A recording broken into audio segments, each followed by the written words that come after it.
Breno was born into a family that practiced a mixture of Christianity and the occult in Salvador, Brazil. He ended up studying in a Seventh-day Adventist school.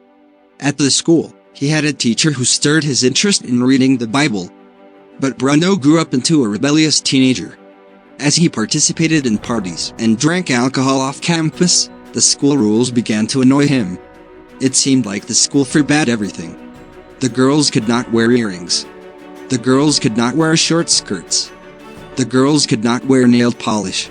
Even worse, the boys could not sit next to the girls in the school chapel.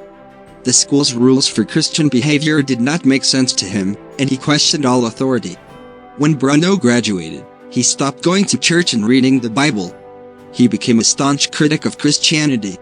He boasted to his friends, "I'll go anywhere in the world except to church." He openly questioned God over passages of the Bible that he did not understand. He spoke badly about the church. He even drove away his Adventist girlfriend. 5 years after graduating from high school, he received an unexpected invitation from a high school friend, Victor, to attend his baptism. The day of the baptism proved to be a milestone. After his baptism, Victor introduced Breno to the Adventist pastor. The pastor immediately prayed for both Breno and Victor. After the prayer, the pastor gave Breno a hug and invited him to come to the church for worship services. Breno left the baptism in a thoughtful mood.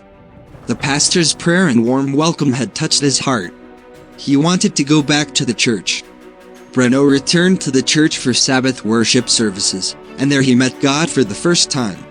"I met the God of love."